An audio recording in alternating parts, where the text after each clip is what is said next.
Hi everyone, this is Ellen Berman, and my Devar Torah is on Moses, water, and leadership. And my target audience are my peers or groups of people who are new leaders or are coming together in some kind of leadership seminar. So, as you may recall, a few weeks ago, we studied several portions of Torah about Moses' development as a leader. And when we were studying those sections of Torah, I found myself wondering why water kept coming up as a recurring theme.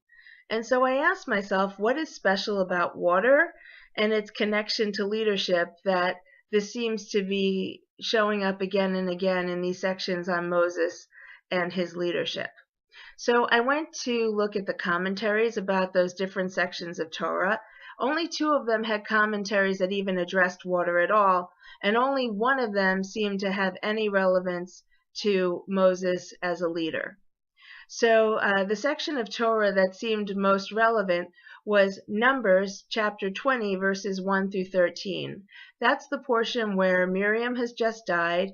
We know that Miriam was a righteous woman and that a well followed her throughout her journey with the Jewish people. So presumably once she died, that's what made the Jewish people come up to Moses to say that they needed water, that they didn't have any. This was now the third time in Moses' reign that the Jewish people came to him complaining about water. And yet again, Moses and Aaron went to God to get advice. God gave Moses specific direction.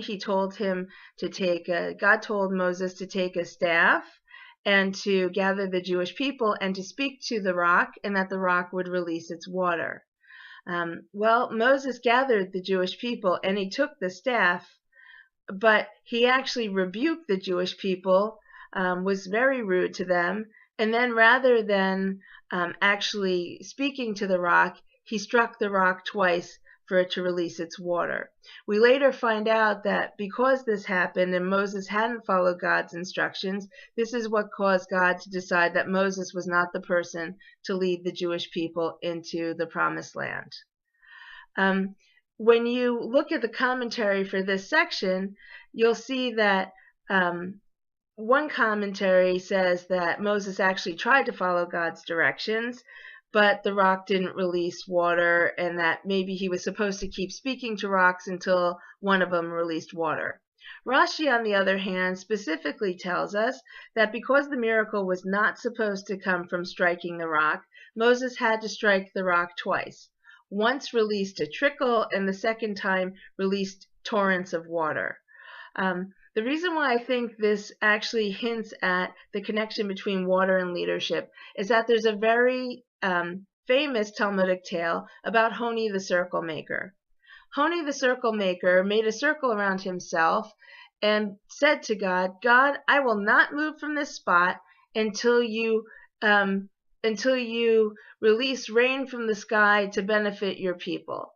And so as soon as Honi said that, God released just a drizzle of rain.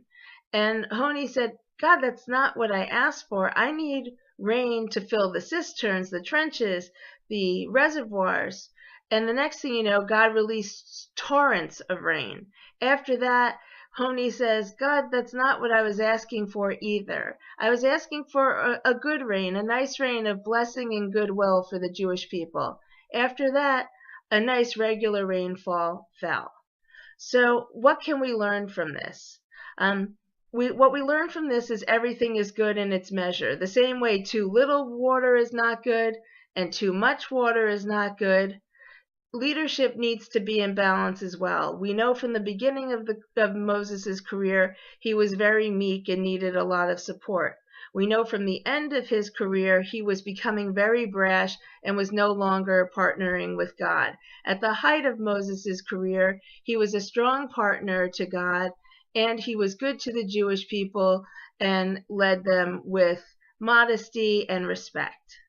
So when we ask the question, what is special about water as it relates to Moses' evolution as a leader, we learn from the Talmud that water is only good in proper measure. And we learn that having courage to be leaders, but having the right amount of modesty and compassion To not overstep our bounds or behave in a way that is demeaning to others is very important in striking the right balance as a leader. Since water is also a metaphor for Torah, maybe we are supposed to learn the lesson of balance by aligning our actions with the wisdom of Torah. Thank you very much for joining me for my Devar Torah today.